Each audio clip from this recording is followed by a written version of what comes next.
देखिए आपका जो चल रहा था, अर्बन प्लानिंग पढ़ाया जा रहा था। और अर्बन प्लानिंग में आपका मास्टर प्लान बताया जा रहा था। यानी कि देखिए तो इसमें बचा है, इसको लिखवा दिया जाए तब आगे। मास्टर प्लान हो गया था, क्या भी बचा है? यानी कि आपका धारा 8। देखिए तो उसमें कहाँ तक लिखवाया गया था?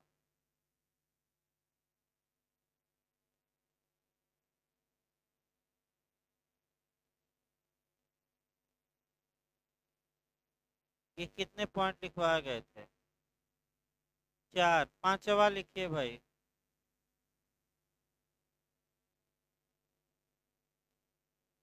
पांचवा लिखिए। देखिए तो ये आपका अंतिम बोलिए एक बार तो हम। निर्माण कार्य के लिए है क्या? हाँ, इसके बाद पांचवा लिखिए। सही है। देखिए चौथा फिर से एक बार रिपीट किया जा रहा है। निर्माण कार्य के लिए। निर्माण कार्य के लिए आधारभूत ढांचे की व्याख्या करना। निर्माण कार्य के लिए आधारभूत ढांचे की व्याख्या करना।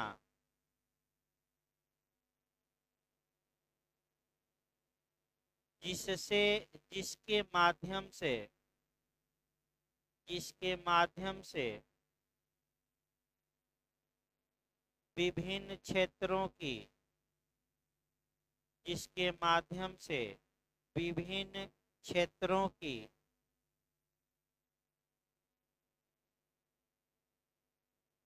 क्षेत्रीय विकास योजनाओं को क्षेत्रीय विकास योजनाओं को संचालित कर पूरा किया जाएगा। क्षेत्रीय विकास योजनाओं को संचालित कर पूरा किया जाएगा। पांचवा लिखिए, लास्ट नहीं है। महायोजना को पूरा करने के लिए महायोजना को पूरा करने के लिए अन्य आनुषांगिक अन्य आनुषांगिक कार्यों को परिभाषित करना। अन्य आनुषांगिक कार्यों को परिभाषित करना।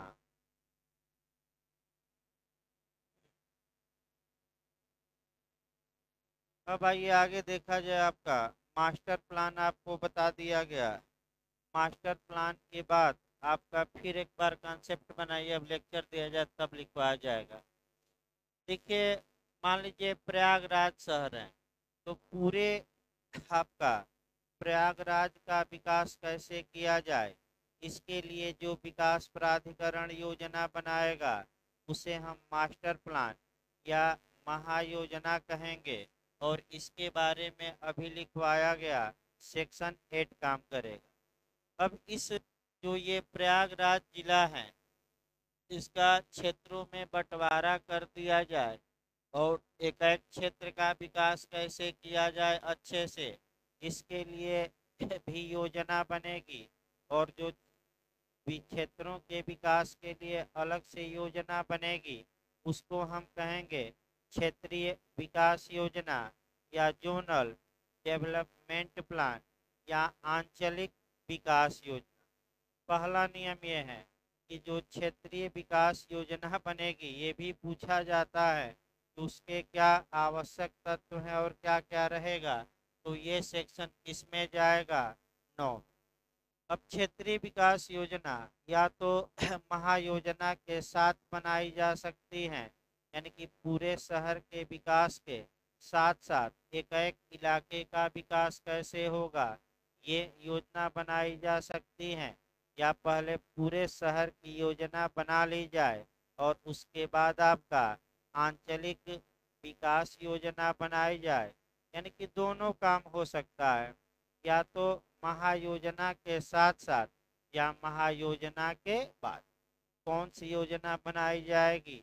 क्षेत्रीय विकास योजना, यानी कि एक नगर को क्षेत्रों में बांटा जाएगा और उन क्षेत्रों का विकास कैसे किया जाए, ये प्रावधान किया जाए। तो जब क्षेत्रों में बांट के और विकास का प्रावधान किया जाता है तो उसमें किन किन बातों का ख्याल रखा जाएगा, विकास में कैसे विकास होगा, किन किन बातों के लिए प्रावधान किया जाएगा, यही बातें सेक्शन 9 में बताई गई हैं और उसी को अलग अलग करके लिखना है। देखिए सेक्शन 9 आपका शुरू किया जाए। क्षेत्रीय विकास योजना, पहला पॉइंट देखिए, महायोजना की तैयारी के साथ ही साथ या तत्पश्चात, तो अभी हमने बताया कि क्षेत्रीय विकास योजना या तो महायोजना के साथ साथ बनाई जा सकती है या महायोजना के बाद। यथा संभव शीघ्र प्राधिकरण प्रत्येक क्षेत्र के लिए जिसमें विकास क्षेत्र विभाजित किया जा सकेगा क्षेत्रीय विकास योजना की तैयारी के लिए कार्य करेगा। तो अभी हमने बताया कि शहर को विभिन्न विकास क्षेत्रों में विभाजित किया जाएगा और उनका विकास कैसे हो, इसके लिए महायोजना के साथ साथ या महायोजना के बाद जल्दी से जल्दी क्षेत्रीय विकास योजना धारा 9 के तहत विकास प्राधिकरण द्वारा बनाई जाए। ये अपनी भाषा में भी याद रखिए। अब जो क्षेत्रीय विकास योजना होगी उसमें कौन कौन सी बातें होंगी, ये बातें खंड 2 में बताई गई है और जो बातें बताई गई हैं वह आपका 12 बातें हैं। यानी कि यही आपका नहीं 12 नहीं भाई, देखिए आपका इसमें 1 2 3 4 बातें हैं और जो चौथा खंड है उसमें आपका अलग से 12 बातें। तो यही आपका मान के चलिए यही बातें याद करनी है और क्षेत्रीय विकास योजना में क्या क्या रहेगा ये लिखना पड़ता है। ये भी क्वेश्चन आपका बना है। देखिए कई बातों को, क्षेत्रीय विकास योजना में क्षेत्र के विकास के लिए स्थल योजना यानी कि आपका भूमि के लिए योजना और प्रयोग योजना अंतर्विष्ट हो सकेगी और ऐसी चीजें जैसे सार्वजनिक भवन कहाँ बनेंगे, अन्य सार्वजनिक कार्य कहाँ होंगे, उपयोगिता किस जमीन की क्या होगी, सड़क कहाँ बनेगा, आवास कैसे बनाए जाएंगे, मनोरंजन के साधन शहर में क्या होंगे, उद्योग कहाँ लगेगा, व्यवसाय का क्या नियम होगा, बाजार कहाँ लगेंगे, कहाँ विद्यालय बनाया जाए, कहाँ अस्पताल बनाया जाए, सार्वजनिक तथा व्यक्तिगत खुले स्थानों तथा सार्वजनिक एवं व्यक्तिगत प्रयोग के लिए प्रस्तावित भूमि की स्थिति क्या होगी, भूमि की सीमाएं क्या होंगी, ये क्षेत्रीय विकास योजना में क्या होगा दर्शाया जाए। फिर क्षेत्रीय विकास योजना जनसंख्या घनत्व तथा भवन घनत्व के मापदंड को भी निर्दिष्ट कर सकेगी, यानी कि किस एरिया में कितने लोग रहें ताकि अच्छे से लोग रह सकें, वह जनसंख्या घनत्व भी निर्धारित किया जाएगा कि इस एरिया में इतना लोग रहे। इसके बाद आपका क्षेत्र में ऐसे प्रत्येक क्षेत्र को दर्शित कर सकेगी जिसे प्राधिकरण की राय में विकास या पुनर्विकास के लिए घोषित किए जाने की अपेक्षा की गई है। यानी कि वह एरिया बता सकेगी क्षेत्रीय विकास योजना जहां विकास करना है या एक बार विकास हो चुका है तो पुनर्विकास करना है। डी खंड देखिए, विशिष्ट रूप से निम्नलिखित विषयों में से सभी या किसी के संबंध में क्षेत्रीय विकास योजना में आपका उपबंध किया जाएगा। तो आखिर क्षेत्रीय विकास योजना में महत्वपूर्ण रूप से कौन कौन से प्रावधान किए जा सकेंगे, ये क्लास डी में दिया गया है और क्लास डी में कुल 12 पॉइंट हैं। यानी कि कुल 12 पॉइंट हैं जिसमें कि क्षेत्रीय विकास योजना में क्या क्या हो सकता है ये बताया गया है।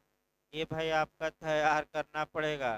देखिए पहला पॉइंट क्या है, किसी स्थान का भवन निर्माण हेतु भूखंडों में विभाजन, यानी कि जमीन है उसको प्लाट में विभाजित किया जाएगा कि इतने इतने एरिया में मकानों का क्या करेगा विकास प्राधिकरण निर्माण, यानी कि प्लाट में क्या किया जाएगा, उन्हें जमीनों को बांटा जा सकता है। दूसरा, सड़क, खुले स्थान, बागीचा, मनोरंजन स्थान, विद्यालय, बाजारों और अन्य सार्वजनिक प्रयोजन के लिए भूमि का आवंटन या आरक्षण। यानी कि आपका कहाँ सड़क होगी, खुले स्थान कहाँ रहेंगे, बागीचा किस स्थान पर लगाया जाएगा, मनोरंजन के स्थान कौन से होंगे, विद्यालय कहाँ बनेगा, बाजार कहाँ किस स्थान में बनेगा और कौन सा स्थान में पार्क बनेगा,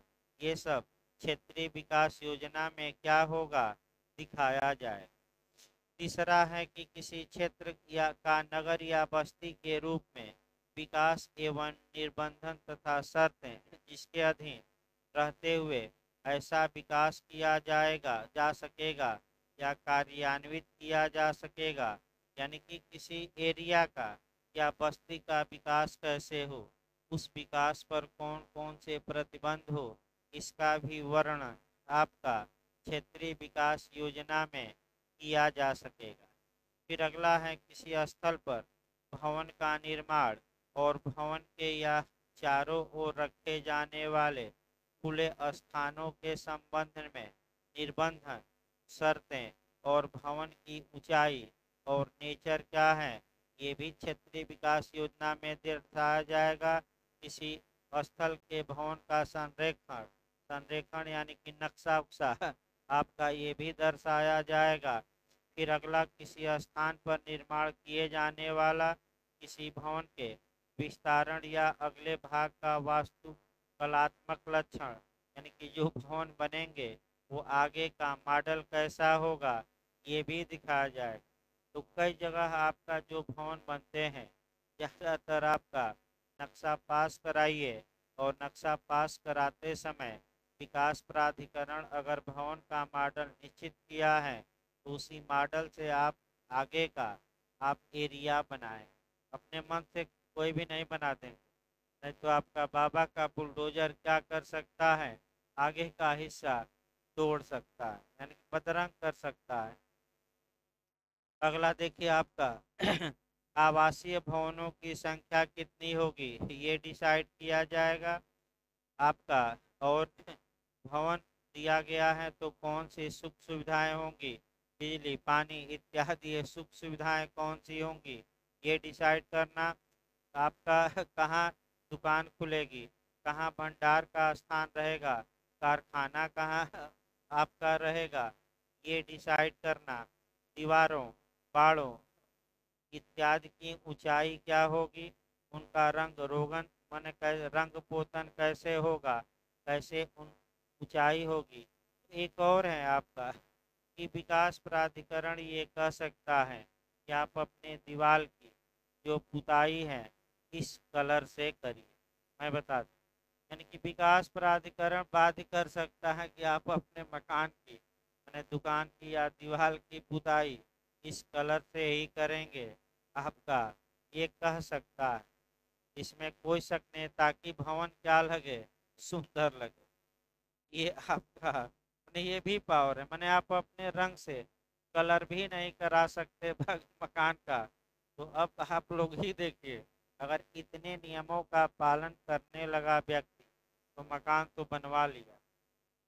और निश्चित रूप से मैं बता दूं 95% मकान जो शहर में है वह नियमों का उल्लंघन करके ही बने, और सरकार जब चाहे तब नोटिस जारी करके तोड़ सकती है, इसमें कोई शक नहीं है। आपका कि नियमों का क्या किया गया है, वायलेशन। बघाड़ा सलोरी में चले जाइए तो बहुत कम ही 2-4 मकान ही मिलेंगे 10-20 जिसका नक्शा पास, मैं बता दूं किसी का नक्शा पास नहीं। अगला देखिए आपका इसके बाद आपका कह सकते हैं कि भवनों के निर्माण से भिन्न प्रयोजन के लिए स्थल के प्रयोग करने पर रोक। यानी कि आपकी जमीन है तो भवन निर्माण करिए, अन्य कार्यों पर करने से क्या लगाया जा सकता है? प्रतिबंध। कौन सा प्रतिबंध होगा? ये क्षेत्रीय विकास योजना में आपका दिया रहेगा। और अन्य कोई कार्य जो क्षेत्रीय विकास योजना के लिए आवश्यक हो। आपका ये 12 पॉइंट समाप्त हो। अगला क्वेश्चन आपका ये बन सकता है कि महायोजना और क्षेत्रीय विकास योजना में डिफरेंस क्या है? तो आइए देखा जाए, एक एक अंतर देखा जाए, आपका हो सकता है बन जाए कि पहले तो मास्टर प्लान के बारे में प्रावधान सेक्शन 8 में दिया गया है, जबकि क्षेत्रीय विकास योजना के बारे में प्रावधान सेक्शन 9। पहले तो सेक्शन से ही अंतर कर लेंगे। मास्टर प्लान किस सेक्शन में दिया गया है? 8 में। और जोनल डेवलपमेंट प्लान किस में दिया गया है? 9। दूसरा अंतर आप कहेंगे कि मैंने जो हमने बताया है अभी उस आधार पर अंतर निकालिए। महायोजना होती है वह संपूर्ण विकास क्षेत्र के लिए बनाई जाती है, यानी कि पूरे प्रयागराज के लिए योजना बनाई जाएगी विकास की, वह महायोजना हो गई। और जो क्षेत्रीय विकास योजना होती है वो पूरे शहर के लिए नहीं बल्कि शहर के उस क्षेत्रों के लिए बनाई जाती है। तो अंतर तो सामान्य हो गया। आपका महायोजना आपका विकास क्षेत्र के लिए व्यापक रूप है जिसके द्वारा पूरे शहर का विकास किया जाता है। और क्षेत्रीय योजना महायोजना से छोटा रूप है जिसमें पूरे शहर का विकास नहीं, लघु रूप कहिए, जिसमें पूरे शहर का विकास न करके केवल शहर के क्षेत्रों का विकास की योजना बनाई जाती है। आपका महायोजना एक ही तैयार होती है पूरे शहर के लिए, जबकि क्षेत्रीय विकास योजना तमाम होती हैं क्योंकि अलग अलग क्षेत्रों के लिए अलग अलग क्षेत्रीय विकास योजना का क्या किया जाता है? आपका निर्धारण। महायोजना आप कह सकते हैं क्रोड हैं, आधार हैं, और सहायक योजनाएं कौन है? क्षेत्रीय विकास परियोजनाएं। यानी कि महायोजना आपका सारवान प्रावधान है या आधारभूत ढांचा भी कह सकते हैं, बेसिक स्ट्रक्चर भी आप कह सकते हैं। और आपका सहायक योजना कौन होती है? क्षेत्रीय। तो महायोजना मुख्य योजना कह सकते हैं और आपका जो क्षेत्रीय विकास परियोजना है उसे हम क्या कह सकते हैं? सहायक। ये भी एक अंतर है। मैंने वही महायोजना सामान्य योजना है, जबकि आपका ये जो क्षेत्रीय विकास योजना है वह विशिष्ट योजना है, ऐसे भी हम लिख सकते हैं। इसके बाद आपका मैंने पूरे क्षेत्र और आधे क्षेत्र को कुछ क्षेत्र को बता ही दिया गया। सबसे पहले महायोजना तैयार की जाएगी। क्षेत्रीय विकास योजना में आप लिखेंगे अंतर में, या तो ये महायोजना के साथ तैयार की जा सकेगी या महायोजना के बाद। लेकिन पहले कौन तैयार होगी बता गया था ना, अंतर 6 हो गया। आप खुद ही बता रहे हैं 5-6 अंतर तो ऐसे ही तैयार कर लीजिए भाई, वो रट्टा मारने वाला ना समझिए। आप दिमाग में जो अंतर बताया जा रहा है उसको बैठाइए कि 5-6 अंतर सामान्य है जो हम लिखना शुरू कर देंगे आपका। इसके बाद आइए आगे देखा जाए। इसके बाद आपका कुछ पुछल्ला पुछल्ला हम प्रावधान बताए थे पहले वो प्रावधान देख लिया जाए आपका कि योजना को राज्य सरकार के समक्ष अनुमोदन के लिए प्रस्तुत किया जाना सेक्शन 10 में है। यानी कि जब भी प्लानिंग बनेगी तो कहाँ पर प्रस्तुत किया जाएगा अनुमोदन के लिए? राज्य सरकार के पास। राज्य सरकार या तो अनुमोदन दे या नामंजूर कर दे या रिटर्न कर दे कि आप महायोजना या क्षेत्रीय विकास योजना में ये संशोधन करिए। बस 2 लाइन याद करना है कि महायोजना का या क्षेत्रीय विकास योजना का अनुमोदन कौन करती है? राज्य सरकार करती है। फिर आपका 21 धारा में अनुमोदन के लिए भेजा जाता है। 10 में राज्य सरकार क्या कर सकती है? अनुमोदन करे, नामंजूर कर दे योजना को या लौटा दे। योजना में ये कमियां हैं, इसको क्या किया जाए? संशोधन। धारा 10। 11 में योजना की तैयारी और अनुमोदन के लिए अनुसरण की जाने वाली प्रक्रिया। तो मैं ये भी बता चुका हूँ, फिर एक बार 2 लाइन बता दें कि जब विकास प्राधिकरण योजना बनाए तो योजना का प्रकाशन करे, जो शहर की जनता है उसकी राय मांगे कि ये योजना बनाई गई है। अगर कोई सुझाव कुछ देना चाहता है तो इतने दिनों के अंदर विकास प्राधिकरण को क्या दे? सुझाव। ये प्रशासनिक विधि में भी जाता है कि जो प्रभावी हित हैं उससे एक बार उसका क्या ले लिया जाए? राय। आडि अल्ट्रम परटम, यानी कि दूसरे पक्षकार को भी एक बार क्या कर लिया जाए? सुन लिया जाए। ये आप जब पढ़ेंगे प्रशासनिक विधि तो दूसरे पक्षकार को सुनो। ये बिहार में एक बार क्वेश्चन आपका आया है, ये में आपका ये क्वेश्चन आया था कि ये जो आपका प्रभावित हितों से परामर्श किया जाए, ये विवेक है कि बाध्यकारी है? इसको हम भी खोज रहे हैं, थोड़ा अभी मिला नहीं हमें भी। लेकिन बिहार में प्रशासनिक विधि में ऐसा मॉडल एक बना था जो हम बता रहे हैं। इसको थोड़ा हमें भी देखना है कि क्या ये आवश्यक है कि नियम बनाया जा सकता है बिना आपका मैंने परामर्श किए। तो कहीं ये मिला नहीं कि अनिवार्य है कि आप मैंने उनसे सलाह लीजिए। मैंने विवेका। इसके बाद धारा 12 योजना का प्रारंभ। तो किस तारीख को योजना आपका प्रारंभ होगी? तो आपका कह सकते हैं कि जिस दिन अनुमोदित कर दी गई आपका तुरंत आपका प्रारंभ हो जाएगी। धारा 12। इसके बाद ये भी कोई मतलब नहीं है, तो आपका ये जेस के लिए मतलब है। इसके बाद आपका जो पूछा जा सकता है, आ जाइए अध्याय 4 योजना का संशोधन। यानी कि हो सकता है कि पूछल्ला आपका जोड़कर आपका पूछ दे। क्वेश्चन देखिए कैसे पूछ सकता है। क्वेश्चन ये बन सकता है कि महायोजना और क्षेत्रीय विकास योजना में संशोधन कैसे किया जा सकता है, इसके प्रावधानों का उल्लेख करिए। तो आपका जो प्रावधान होगा, यानी कि जो बातें आपको लिखनी है, कौन कर सकता है और संशोधन कैसे किया जाएगा, ये थोड़ा महत्वपूर्ण है क्वेश्चन। यानी कि जब एक बार मास्टर प्लान या जोनल प्लान बन गया तो धारा 13 कहती है कि उस योजना में बाद में आवश्यक संशोधन किया जा सकता है। और संशोधन पहला नियम कौन कर सकता है? तो विकास प्राधिकरण भी कर सकता है और राज्य सरकार।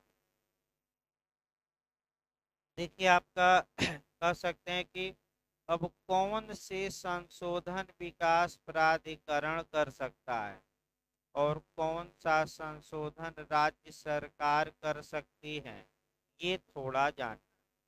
इसके लिए आपका जो प्रत्यायोजित विधायन है, यानी कि डेलीगेटेड लेजिस्लेशन है, वो थोड़ा देखिए।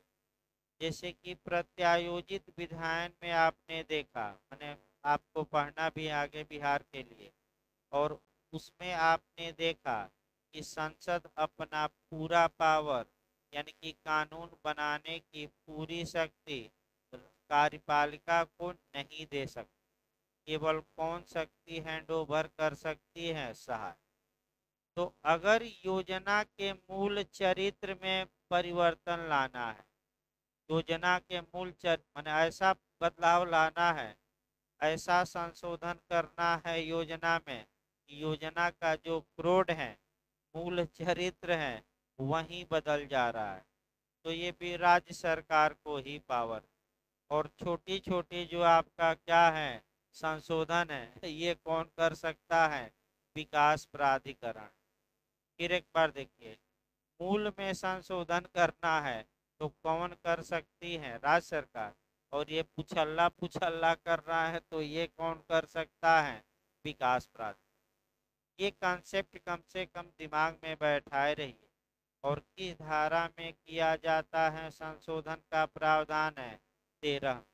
यानी कि धारा 8-9 के बाद जो क्वेश्चन आपका बन सकता है वह 13 से बन सकता है। अब एक एक देखिए आपका महायोजना तथा क्षेत्रीय विकास योजना में संशोधन का प्रावधान आपका 13 में किया गया है। अब 13 का क्लाज 1 पहले देखिए। 13 के क्लाज 1 में दिया गया है कि प्राधिकरण महायोजना या आंचलिक विकास योजना, आंचलिक माने क्षेत्रीय विकास योजना में कोई संशोधन कर सकेगा जो वह ठीक समझे, जो संशोधन उसकी राय में योजना के स्वरूप में महत्वपूर्ण परिवर्तन न होने दे और जो भूमि के उपयोग की सीमा या जनसंख्या घनत्व के मापदंड से संबंधित न हो। इसका मतलब ये हुआ, फिर एक बार देखिए, फिर एक बार ये देखना है कि धारा 13 के क्लाज 1 में विकास प्राधिकरण को ये शक्ति दी गई है कि वह महायोजना या क्षेत्रीय विकास योजना में संशोधन कर सकती है जो संशोधन उसकी राय में महत्वपूर्ण हो यानी कि आवश्यक। लेकिन आपका इस पर कुछ प्रतिबंध भी लगाए गए हैं और 3 प्रतिबंध पहले लिख देख लेना है। यानी कि 3 प्रतिबंध हैं। यानी कि विकास प्राधिकरण योजना में बदलाव लाए कोई दिक्कत नहीं है, लेकिन विकास प्राधिकरण पर आपका कितने प्रतिबंध लगा गए दिए गए हैं? इन मामलों में वह कोई संशोधन न करे। तो प्रतिबंध याद रखिएगा। पहला प्रतिबंध ये है कि विकास प्राधिकरण विकास माने महायोजना या क्षेत्रीय विकास योजना में ऐसा कोई परिवर्तन नहीं करेगा जो योजना के स्वरूप को ही, योजना के चरित्र में, चरित्र भी कह सकते हैं, या योजना के चरित्र में महत्वपूर्ण बदलाव लाता हो। यानी कि विकास प्राधिकरण पर ये रोक लगाई गई है कि आप योजना में संशोधन तो करिए लेकिन ऐसा बदलाव न करिए जो योजना के नेचर को ही क्या करता है, बदल देता है। या योजना के हम नेचर को हम कह सकते हैं कि क्रोड को ही बदल देता है। मूल योजना ही लगती है कि क्या हो गई, परिवर्तन। यानी कि आप मूल योजना को नहीं चेंज कर सकते, कुछ बातें छोटी छोटी भले चेंज कर दें। दूसरा देखिए आपका भूमि के उपयोग की सीमा या जनसंख्या के घनत्व के मापदंड। यानी कि भूमि के उपयोग की सीमा में परिवर्तन विकास प्राधिकरण द्वारा नहीं किया जा सकता। और किस एरिया में कितना जनसंख्या घनत्व रहेगा, जब एक बार योजना बन गई तो उसमें भी परिवर्तन कौन नहीं कर सकता? विकास प्राधिकरण। फिर एक बार याद रखिए, थोड़ा कठिन है आपका, फिर एक बार याद रखिए। पहला पॉइंट फिर हम बता रहे हैं, सामान्यतः आपका माने सामान्यतः विकास प्राधिकरण महायोजना या क्षेत्रीय विकास योजना के निर्मित हो जाने के पश्चात उस योजना में आवश्यक संशोधन कर सकता है। लेकिन इस पर 3 प्रतिबंध हैं।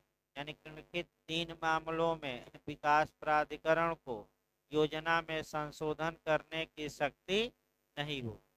अब कौन कौन से 3 प्रावधान है वो आपको दिमाग में बैठाने हैं। पहला, अगर संशोधन से योजना का मूल चरित्र ही क्या होता है, बदल जाता है।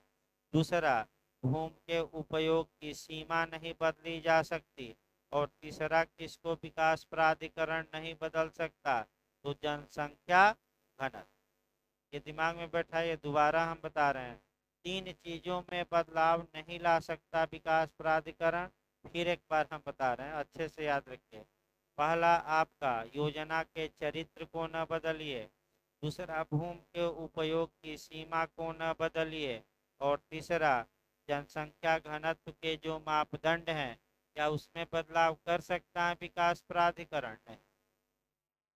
दूसरा खंड देखिए, राज्य सरकार महायोजना या आंचलिक विकास योजना में संशोधन कर सकेगी, चाहे ऐसी योजना उपधारा 1 में विनिर्दिष्ट प्रकृति की हो या न हो। अब आपका अब समस्या ये आई कि आपका संशोधन कर सकती हैं, तो राज्य सरकार महायोजना या क्षेत्रीय विकास परियोजना में कैसा संशोधन कर सकती है?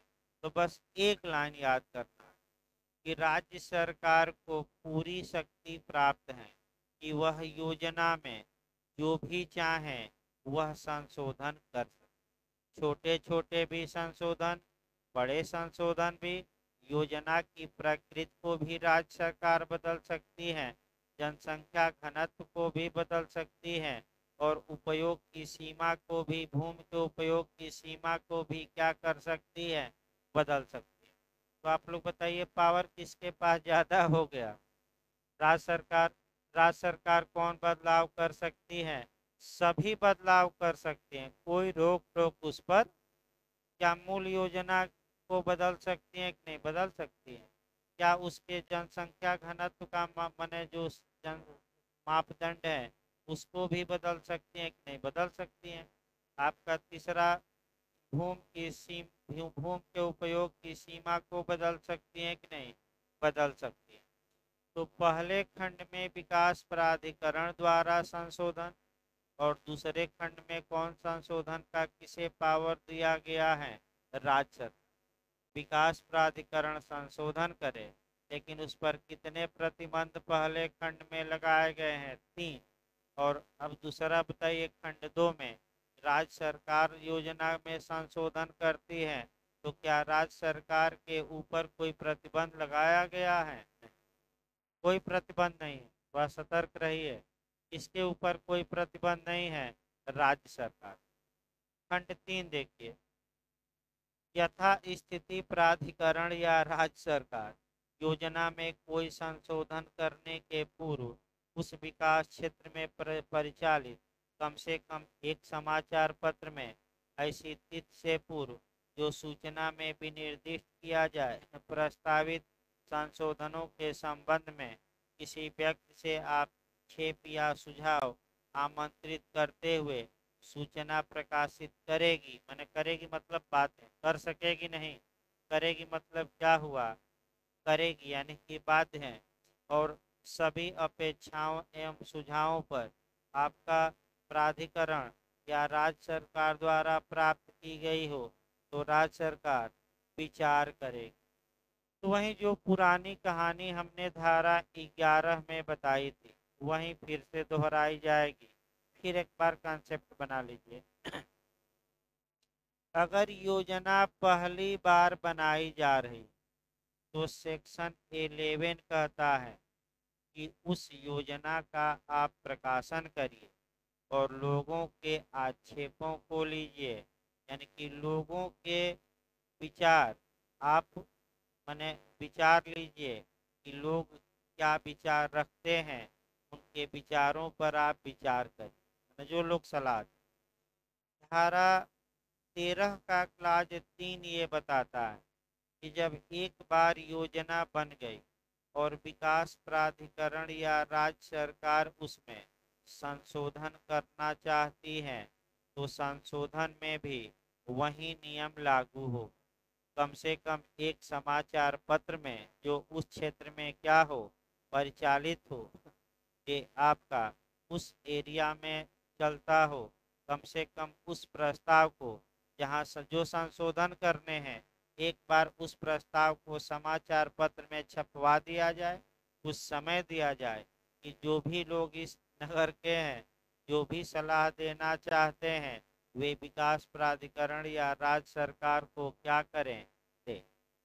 इसको बेरक की भाषा न लिखिए, आपका अपनी भाषा में हम लिखवाते समय अपनी भाषा यूज करेंगे, लेकिन दिमाग में ये बैठा रहे, वही जो बैठ रहा है दिमाग में यही लिख पाएंगे कि योजना में संशोधन करने के पूर्व लोगों की संशोधन पर राय जानने के लिए आपका विकास प्राधिकरण या राज्य सरकार उस प्रस्तावित संशोधन को उस क्षेत्र में परिचालित कम से कम एक समाचार पत्र में क्या करेगी, प्रकाशित।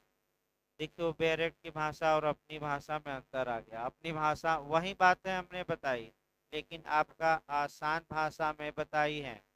खंड 4 देखिए, 3 हो गया आपका। खंड 4 देखिए, इस धारा के अधीन किया गया संशोधन ऐसी रीति से प्रकाशित किया जाएगा जैसी यथास्थिति प्राधिकरण या राज्य सरकार विनिर्दिष्ट करे, और संशोधन या तो प्रथम प्रकाशन की तिथि से या ऐसी अन्य तिथि से जैसा प्राधिकरण या राज्य सरकार नियत करे लागू हो। बस ये है कि भाई जब संशोधन हो गया, लोगों से आपत्तियां ले ली गई, तो अंतिम प्रारूप प्रकाशित कर दिया जाएगा। और कब से ये संशोधन माना जाएगा कि लागू हो गया, प्रकाशन की तिथि से, जो अंतिम प्रकाशन आपत्ति उपत्ति लेने के बाद। और अगर कोई अलग डेट दी गई है तो उस डेट से। हो सकता है कि आज हम अंतिम प्रारूप प्रकाशित कर रहे हैं, लेकिन यह प्रारूप 5 दिन बाद लागू हो, ये भी कहा जा सकता है। इसके बाद खंड 5 आ जाइए। जब उपधारा 1 के अधीन प्राधिकरण योजना में कोई संशोधन करता है, तब वह राज्य सरकार को उस तिथि से जब ऐसा संशोधन लागू हुआ 30 दिन के भीतर ऐसे संशोधनों की पूर्ण विशिष्टियों की रिपोर्ट करेगा। ये एचजेएस के लिए भी महत्वपूर्ण है। यानी कि जब विकास प्राधिकरण महायोजना या क्षेत्रीय विकास परियोजना में कोई संशोधन करता है और लागू करता है, तो जब संशोधन लागू किया जाता है उसके कितने दिन के अंदर आपका वह राज्य सरकार को सूचित करेगा, पूरा फाइल वाइल भेज देगा। कितने दिन के अंदर भेजना बाध्यकारी है, 30 दिन, ताकि राज्य सरकार भी तो ये जाने कि विकास प्राधिकरण ने कौन सा योजना में क्या कर दिया, बदलाव। अब आइए आगे देखा जाए 6वां। यदि कोई प्रश्न उत्पन्न होता है कि क्या प्राधिकरण द्वारा किया जाने वाला प्रस्तावित संशोधन ऐसा संशोधन है जो योजना के चरित्र में ही बदलाव करता है, या भूमि के उपयोग की सीमा बदल देता है, या जनसंख्या घनत्व के मेजरमेंट बदल देता है, तो यह जो प्रश्न होगा वह राज्य सरकार को भेजा जाएगा, और राज्य सरकार का जो इस पर निर्णय होगा वह अंतिम होगा। फिर क्लाज 1 में आइए। क्लाज 1 में फिर से बैक होइए। विकास प्राधिकरण आपका संशोधन कर सकता है। आप लोग ये देखिए, जो ये विकास प्राधिकरण संशोधन कर सकता है वह महायोजना में भी कर सकता है और क्षेत्रीय विकास योजना, कोई भी संशोधन कर सकता है। लेकिन इसकी इसके संशोधन करने की शक्ति पर 3 प्रतिबंध लगाया गया है। तीनों प्रतिबंध याद रखिए। ये योजना का क्या नहीं बदल सकता, चरित्र। दूसरा, ये योजना में जो भूमि की उपयोग की सीमा है उसको भी चेंज नहीं कर सकता। और तीसरा, जनसंख्या घनत्व का जो मापदंड है उसको भी परिवर्तन करने की क्षमता विकास प्राधिकरण को प्राप्त नहीं। अब अगर ये विवाद उत्पन्न होता है कि विकास प्राधिकरण अल्ट्रा वायरस चला गया है, अपनी सीमा का वायलेशन कर दिया है, तो आप बताइए कौन ये डिसाइड करेगा कि विकास प्राधिकरण संशोधन करने की शक्ति के बाहर चला गया है कि नहीं, यानी कि योजना के चरित्र में बदलाव लाया है कि नहीं, भूमि के उपयोग की सीमा को बदला है कि नहीं, जनसंख्या घनत्व को बदला है कि नहीं। तो बताइए इस पर अंतिम फैसला किसका होगा, प्राधिकरण का कि राज्य सरकार का। स्टेट गवर्नमेंट, प्राधिकरण का नहीं, किसका होगा, राज्य सरकार का। यानी कि राज्य सरकार का ये अंतिम निर्णय होगा। राज्य सरकार ये डिसाइड करेगी कि इन्होंने अपनी शक्ति का उल्लंघन किया है कि। इसके बाद 7वां खंड है कि अध्याय 3 के सिवाय किसी अन्य अध्याय में महायोजना, इसको नहीं पढ़ना है आपका। इस प्रकार आपका ये जो संशोधन भी काफी महत्वपूर्ण है, पूछा भी जाता है और इसको आपका याद भी रखना है। अब आइए आपका देखिए, अब भूमि का विकास अध्याय 5 हम चलेंगे। धारा 14 विकास क्षेत्र में भूमि का विकास। अब विकास क्षेत्र में भूमि का विकास कैसे होगा, तो या तो महायोजना के अनुसार होगा या क्षेत्रीय विकास योजना के अनुसार होगा। भाई आप जब भी आप अपनी भूमि का विकास करेंगे तो कैसे करेंगे, या तो मैंने मास्टर प्लान के अनुसार या किस प्लान के अनुसार, जोनल प्लान के अनुसार भूमि का विकास करना है। आपको मकान बनवाना है, आपको इत्यादि करनी है, तो आपको इसके लिए अनुमति लेनी पड़ेगी। तो वही पूछा जाता है कि भूमि के विकास के लिए अनुमति कैसे दी जाती है, कौन देता है, और अनुमति नहीं दी जाती है तो क्या प्रावधान हो। अब एक थोड़ा कॉन्सेप्ट बना लीजिए। देखिए कॉन्सेप्ट क्या बनाना है कि अगर किसी एरिया को डेवलपमेंट एरिया घोषित कर दिया तो उसका इफेक्ट क्या होगा कि अब उस क्षेत्र में जो आप भूमि का विकास करेंगे अपने मन से नहीं करें। अब आपको आप बात है कि आप महायोजना या क्षेत्रीय विकास परियोजना का पालन करते हुए ही अपनी भूमि का विकास करें। जैसे कि आपका विकास प्राधिकरण यानी कि प्रयागराज विकास प्राधिकरण का वर्तमान समय में एरिया ज़्यादा बढ़ गया, इधर फाफा मऊ से आगे तक हो गया, इधर भी हो गया, आपका कई जगह इसने अपना जाल फैला दिया। तो इन जगहों पर अगर कोई व्यक्ति अब अपनी भूमि का विकास करना चाहता है तो उसे इस कानून का क्या करना पड़ेगा, पालन। तो भूमि के विकास के लिए कि हम मकान बनवाएंगे इत्यादि करेंगे, इसके लिए आपको अनुमति लेनी पड़ेगी और अनुमति के लिए विकास प्राधिकरण के पास एप्लीकेशन देंगे। फिर आपका मॉडल वहाँ दीजिए, इस मॉडल से हम अपनी भूमि पर मकान बनवाएंगे। और अगर बिना अनुमति के ही बनवा लिए तो बाबा का बुलडोजर के दिन काम आएगा, देख ही रहे हैं, जब मन करे तब जिस पर चला दीजिए, यही समस्या है। तो यहाँ से जो क्वेश्चन आपका बनता है कि भूमि के विकास के लिए अनुमति के लिए आवेदन कैसे दिया जाता है और भूमि के विकास के लिए आदेश कैसे दिया जाता है। आपका क्या ये पूछ सकता है कि बिना सक्षम प्राधिकारी के अनुमति के कोई भी व्यक्ति विकास क्षेत्र में भूमि का विकास विकास नहीं कर सकता, इसकी व्याख्या करिए। या अनुमति कैसे ली जाएगी आपका, या अनुमति प्रमाण पत्र कैसे मिलेगा, इसको बताइए। एक होता है आपका पूर्णता प्रमाण पत्र भी होता है कि जब आप घर बना लिए तो एक सर्टिफिकेट ले लीजिए विकास प्राधिकरण से कि जिस प्रकार का मॉडल हमने पास कराया था उसी मॉडल से हमने अपना घर क्या किया है, बनवाया। यानी कि केवल नक्शा ही पास नहीं कराना है, जब घर बन गया तो विकास प्राधिकरण से क्या लेना है, सर्टिफिकेट। उसको हम क्या कहते हैं, पूर्णता प्रमाण पत्र। कि जो हमने मॉडल पास आपने किया था उस मॉडल के अनुसार हमने अपना क्या बनवाया है, मकान। बहुत कड़ा नियम है आपका, मैं फिर बता दूं। तो धारा 14 पहले देखा जाए। 14 वैसे कम चांस है। विकास क्षेत्र में भूमि का विकास, एक क्रम बना लीजिए। धारा 14 आपका ये बताएगी कि विकास क्षेत्र में भूमि का विकास अब कैसे किया जाएगा।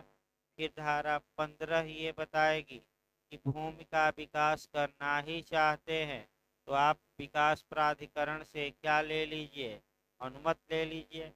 अनुमति ले लिए और उस अनुमति के अनुसार आपने अपना मकान बना ही लिया तो फिर एक प्रमाण पत्र विकास प्राधिकरण से लीजिए, पूर्णता प्रमाण पत्र। यानी कि ये प्रमाण पत्र कि हमने आपका, कह सकते हैं कि जो हमने मकान बनवाया है वह आपके अनुमति के अनुसार बनवाया है।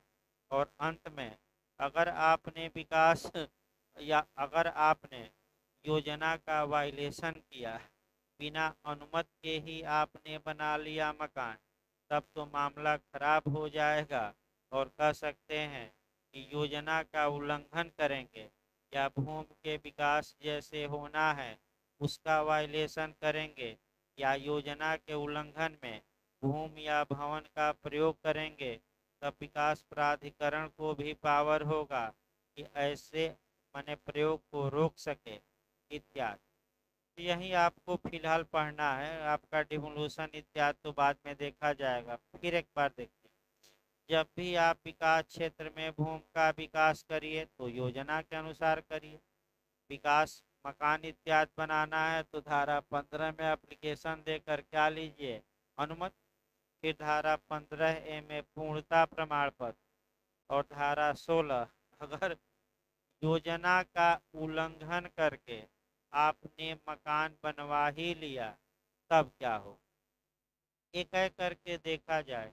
वैसे यहाँ धारा आपका 15 से क्वेश्चन बनता है, 15 अच्छे से पढ़ना है, लेकिन हल्का सा 14 भी दिमाग में बैठाए रहिए, क्योंकि 14 का ही सहारा लेकर कौन सी धारा पढ़नी है, 15। तो 14 भले पूरा ना याद रहे लेकिन एक सार रूप से देखिए 14 क्या कहती हैं।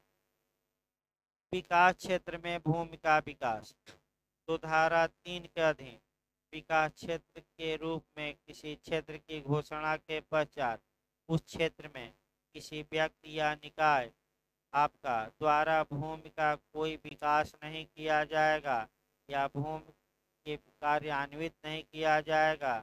अगर पहले से बन रहे हैं तो चालू भी नहीं रखा जाएगा जब तक कि ऐसे विकास के लिए अनुमति इस अधिनियम के उपबंधों के अनुसार उपाध्यक्ष से लिखित रूप में प्राप्त न कर ली गई। बहुत आपका कठोर नियम है। अगर किसी एरिया को धारा 3 के तहत राज्य सरकार ने डेवलपमेंट एरिया घोषित कर दी है तो ऐसी दशा में अब आपका बिना अनुमति के न तो आप कोई निर्माण करेंगे न ही भूमि का विकास करेंगे। और अगर कोई निर्माण कर भी रहे हैं तो क्या उसे चालू रख सकते हैं कि अब रोका जाएगा, रोका जाएगा। स्पष्ट लिखा गया है कि अब चालू नहीं रखा जाएगा। यानी कि आधी बिल्डिंग बनी है और उस क्षेत्र को क्या घोषित कर दिया गया, विकास क्षेत्र, तो उतने पर ही अब बिल्डिंग क्या करिए, रोक दीजिए। और अब विकास प्राधिकरण से आप क्या लीजिए, अनुमति। ये आधा हमने बना दिया है और आधा बनाना क्या है बाकी। करोड़ों अरबों कमाते हैं विकास प्राधिकरण के कर्मचारी। जैसे एक उदाहरण देख लिया जाए, मान लीजिए बघाड़ा है और विकास योजना का उल्लंघन करके मकान बन रहे हैं तो आप हर एक जगह देखिए तुरंत आपका पीडीए वाले पहुंचते हैं, दो चार खूब पहले धमकाएंगे, ये कर देंगे, एफआईआर कर देंगे, ये कर देंगे, वो कर देंगे। पहली बार में नहीं सुनेंगे। फिर आपका आपका कर्मचारी उचारी जो मैंने बना रहे हैं मकान भाग जाएंगे आपका। उसके बाद फिर आपने निर्माण रोक दिया 2-3, फिर आप जुगाड़ में लग जाते हैं जो शाश्वत सत्य हैं। आप जुगाड़ में लग जाते हैं कि कहाँ से लिंक बैठाया जाए, फिर 2 दिन बाद आएंगे तो धीरे से आप बतियाएंगे, नंबरों पर ले लिया जाता है, ताकि आपका कई लोग टेप भी कर लेते हैं फंसाने के लिए। तो नंबरों पर ले लिया गया या ऐसे ही अब बार्गेनिंग शुरू होती है कि आपका कितना लेंगे कितना नहीं लेंगे। बार्गेनिंग आपका शुरू हो गई और 5 या जैसा आपका फंस गया आपका आदमी, उतना पैसा, 10,000, 5,000, 15,000, जैसा मकान। अगर बड़ा मकान है तो 50,000 चला जाएगा।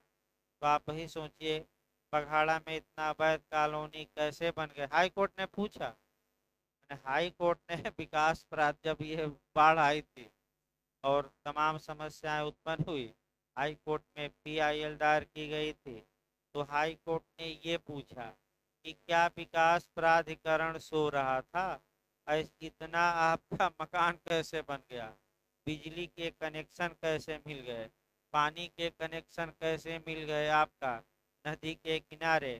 तो जैसे ही हाई कोर्ट सक्रिय हुआ तो 7-8 मकान जो किनारे थे आप देखिएगा बुलडोजर ले जाकर तोड़ दिए गए। अब ये हुआ कि ये कैसे बन गया, तो पता लगा कि विकास प्राधिकरण के कुछ कर्मचारी थे। तो पैसा तो ऊपर तक पहुंचता है, लेकिन गला किसका पकड़ा गया, जो कर्मचारी थे सर्वे वाले इंस्पेक्टर, और 5-6 लोगों को सस्पेंड किया गया कि इन लोगों ने क्या की गलती। फिर बहाल हो जाएंगे 5-6 माह बाद, साल भर बाद, मामला टाँ टाँ फीस यानी कि शांत हो गया। तो इसका मतलब कि अगर डेवलपमेंट एरिया किसी एरिया को घोषित कर दिया गया तो आप भूमि का विकास अब आपका बिना अनुमति के नहीं करेंगे, निर्माण नहीं करेंगे। अगर पहले से विकास कर रहे हैं, निर्माण कर रहे हैं, तो चालू नहीं रखेंगे, यानी कि वहीं पर क्या लगा देंगे, स्टे। तो अब कैसे उसको किया जाएगा भूमि का विकास, तो आपको क्या लेनी पड़ेगी विकास प्राधिकरण से, अनुमति। तो अनुमति की धारा में 15, तुरंत आ जाइए 15, भूमिका बांध के कौन आ जाना है, धारा 15। देखिए 15 क्या कहती है, अनुमति के लिए आवेदन। धारा 14 पहला खंड देखिए, धारा 14 में निर्दिष्ट अनुमति प्राप्त करने की इच्छा रखने वाला प्रत्येक व्यक्ति या निकाय, निकाय मतलब बॉडी, हाँ, सरकार के किसी विभाग या स्थानीय प्राधिकरण से भिन्न, यानी कि जैसे कंटोनमेंट बोर्ड है, छावनी परिषद है, तो उसमें ये लागू नहीं होगा, या सरकारी बिल्डिंग है तो उसमें भी नहीं। तो रखने वाला प्रत्येक व्यक्ति या निकाय, निकाय मतलब संगठन, कंपनी हुआ, समूह हुआ, उपाध्यक्ष के समक्ष विकास के संबंध में जिससे आवेदन संबंधित है ऐसे प्रारूप में ऐसी विशिष्टियों को अंतर्विष्ट करते हुए लिखित रूप में आवेदन देगा जैसा उपविधि में विहित किया। यानी कि इसका मतलब कि जब किसी क्षेत्र को धारा 3 के तहत राज्य सरकार ने विकास क्षेत्र घोषित कर दिया है, तो वहाँ भूमि का विकास अब तभी होगा जब आप क्या ले लीजिए, अनुमति। तो बताइए अनुमति के लिए आवेदन की धारा में दिया जाएगा 15 में। दूसरा दिमाग में बैठाना है कि अनुमति के लिए आवेदन किसके समक्ष देंगे, तो विकास प्राधिकरण के किसके समक्ष, उपाध्यक्ष, ये भी खूब कमाते हैं। विकास प्राधिकरण के किसके समक्ष देंगे, उपाध्यक्ष। उसमें आपका नक्शा लगाइए, कागज लगाइए, जमीन कितनी है ये लगाइए, फिर आपका एक मॉडल बना कर दीजिए कि हजूर अनुमति दे दीजिए, हम इस मॉडल से घर बनाएंगे, और ये योजना अगर बनी है महायोजना, तो इस घर के कारण योजना या क्षेत्रीय योजना का उल्लंघन नहीं हो। मैं फिर बता दूं, लोग नक्शा पास कराते हैं, अनुमति लेते हैं, लेकिन बनाते समय उसमें क्या कर देते हैं थोड़ा, क्योंकि विकास प्राधिकरण जो पास करेगा ये देखेगा कि हवादार हो बिल्डिंग, आपका सुख सुविधा हो, कहाँ आप कितना दरवाज़ा रखे हैं, कितना ऊंचा रखे हैं, खिड़की कहाँ खोल रहे हैं, खिड़की की लंबाई चौड़ाई कहाँ है, छत कितना ऊपर ले गए हैं, कहाँ से सीढ़ी निकाले हैं, कहाँ शौचालय है, कहाँ किचन है, ये सब आपका मॉडल बनाकर क्या करना पड़ता है, देना पड़ता है। तो इसी में आपका बस वही है कि जुगाड़ लगा दीजिए तो नक्शा क्या हो गया। भाई जहाँ विवेकाधिकार है वहीं तो पैसा है, ये भी है, जहाँ विवेक हुआ वहीं क्या हो गया, पैसा। जैसे कि आपका तमाम है, मैं सामने में भी बता रहा था सुबह भी आज, कि इंजंक्शन जारी करना न्यायालय का क्या है, विवेकाधिकार। अब इसमें आ गया कि जहाँ जहाँ विवेकाधिकार है कि जारी करे कि न करे, ये मान के चलिए वहाँ आपका माने काम झाम हो सकता है। अगला देखिए आपका पहला एक तो ये तो जहाँ जो अनुमति के लिए आवेदन दिया जाएगा मौखिक नहीं बल्कि क्या होगा, लिखित, और उसमें सभी विशिष्टियाँ क्या होंगी, आपका लिखी जाए। अगला देखिए आपका उपधारा 1 के अधीन प्रत्येक आवेदन ऐसे शुल्क के साथ होगा जो नियमावली में विहित किया जाए, यानी कि जो नियम बनाए गए हैं उसमें आवेदन मैंने जब अनुमति के लिए एप्लीकेशन देंगे तो आपको कुछ शुल्क देना पड़ेगा, फीस देनी पड़ती है जो नियम में क्या है, विहित। इसके बाद खंड 2 है प्राधिकरण विकास शुल्क, नामांतरण प्रभार, ढेर लगाने का शुल्क, जल शुल्क आपका उद्गृहित कर सकता है, आपका उद्गृहित करने का हकदार होगा जैसे विहित किया जाए, यानी कि विकास प्राधिकरण विकास शुल्क भी कुछ ले लेगा, नामांतरण प्रभार यानी कि नाम का अंतरण हो रहा है, ढेर लगाने, ढेर मने कूड़ा करकट का भी शुल्क ले लेगा, जल शुल्क भी वसूल लेगा। परंतु यह कि उस क्षेत्र के संबंध में जिसका विकास प्राधिकरण द्वारा विकास नहीं किया जाना है अथवा नहीं किया गया है, उद्गृहित ढेर लगाने के शुल्क का अंतरण स्थानीय प्राधिकरण को भी किया जा सकता है। नगर निगम को कर दिया जाए कि तुम ही कूड़े का क्या करो, शुल्क वसूलो, वसूला ही जा रहा है। हर एक घर से 50 रुपया कूड़े का क्या हो रहा है, वसूला जा रहा है। मैंने हर एक घर से 50 रुपया, नगर निगम की गाड़ी आती है कूड़ा उठाने का 50 रुपया वसूलती है। तो इसको सोमवार को चलाया जाएगा और आपका भाई क्लास कुछ समस्याओं के कारण आपका मैंने है, लेकिन प्रयास किया जाएगा पूरा कि सोमवार से जो क्लास हो थोड़ा स्पीड और बढ़ेगी। आज थोड़ा बहुत स्पीड बढ़ी है, लेकिन सोमवार से आपका जो मेंस के लिए ये शाम को क्लास चल रहा है ऑनलाइन वालों को बता दिया जाए कितने माइनर और लोकल हैं, पहले वो पढ़ाए जाए, क्योंकि मेजर तो लोग फ्री में भी पढ़े हैं, लगातार पढ़ते रहते हैं ज़्यादातर। जो भी समस्याएं नए लोगों को आती हैं या मेंस में वह लोकल में और आपका माइनर। तो जितने पहले छोटे छोटे कानून हैं उन कानूनों को हम बता दे रहे हैं। हाँ एक और बात भाई, आपका जो सुबह विषय चल रहे हैं अब शाम को बताना संभव नहीं है, सुबह लिखवाया भी जा रहा है, आपका पढ़ाया भी जा रहा है, उसमें से जो बचे रहेंगे उसको मेंस वाले हम शाम को बताएं। तो हमें लगता है कि सुबह भी आपका जो आपका जो माइनर है, आपका जैसे साम्या चल रही हैं तब अलग से साम्या नहीं पढ़ाई जाएगी, उसी में 7-8 क्वेश्चन लिखवाना है, छांट के लिखवा दिया जाएगा, ये में भी काम कर जाएगा। इसके बाद न्यास अध्ययन चलेगा, ये सारे चलेगा, भागीदारी चलेगी। तो ये एक हफ्ता या 8-8 दिन में सुबह क्या होंगे, निकलते रहेंगे। तो आप लोग एक बार वीडियो भी देख लीजिएगा, अगर सुबह ना आ रहे हो तो इनकी वीडियो एक बार देख लीजिए ताकि भाई कम समय में ज़्यादा आपका अचीव। और सुबह आपका लिखवाया भी जा रहा है तो आपको नोट्स हम प्रोवाइड करा देंगे जो 7-7 8-8 क्वेश्चन लिखवाए जाएंगे। लेकिन एक बार घर पर आप वीडियो देख लीजिए जब, ताकि आपका जो माइनर है, और यही माइनर और आपका लोकल मैं बता दूं मेरिट तय करते हैं।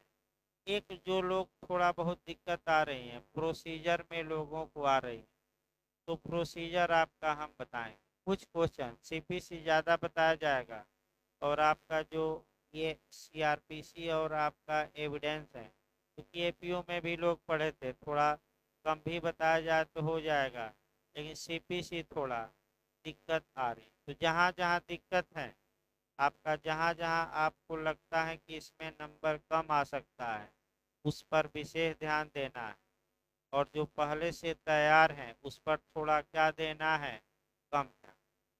और जिनका भाई यूपी में किसी कारण से नहीं हो पाया, मैंने भाई कई लोग निकाले भी हैं, कई लोग, कुछ नए लोगों का नहीं हुआ है, काफ़ी परेशान भी हैं, फ़ोन कर रहे हैं, उदास भी हैं। तो उदास होने की कोई आवश्यकता नहीं है। ये नहीं कि ये कंपटीशन नहीं निकला तो हार मान कर बैठ जाना। ये है कि थोड़ा मेहनत, और जो ये भाई मेरिट ज़्यादा हो रही है, तो आपको पढ़ना पड़ेगा, थोड़ा मन से पढ़ना पड़ेगा। यानी कि आपका उपेक्षा मने बरत कर नहीं पढ़ना है, बल्कि आप मान कर चलिए कि 5 से 10 क्वेश्चन और हर हाल में जिनका कम है बढ़ाना होगा। और अगली वैकेंसी बिहार लगी है, तो बिहार के लिए पूरी तरह अभी से लग जाइए भाई। जो लोग मेंस दे रहे हैं वो तो बिहार थोड़ा थोड़ा पढ़ते रहें, तो इसी में कई चीज़ें कवर होंगी। लेकिन जिनको मेंस नहीं देना है, वे पूरी तरह अभी से बिहार में क्या करें, लग जाएं, समय भी। तो अगला क्लास आपका सोमवार को चलेगा, और सोमवार से शेड्यूल और थोड़ा स्पीड बढ़ेगी। और भाई कॉपी भी लेकर आइए, भू राजस्व की भी, और ये भी मान के चलिए 2 या 3 दिन में हम इसको निपटा दें। जो स्पीड आज बनी है, सोमवार को हल्का सा और क्या हो जाएगी, तेज हो जाए, तो 2-3 दिन में ये कानून निपट जाए। तब आपका छोटा कानून जो है, ग्राम पंचायत या नगर पालिका जो भी है, नगर पालिका या चकबंदी पढ़ा दिया जाए। इसके बाद आपका चकबंदी पढ़ा दिया जाए, तो 3 निपट जाएगा। फिर नया किराएदारी अधिनियम 4, फिर 2-3 बचेगा। तब आपका सुखाधिकार इत्यादि चला जाए। ये सब हो जाए तो जो इजमेंट है इत्यादि हैं छोटे छोटे, वो चलाया जाए।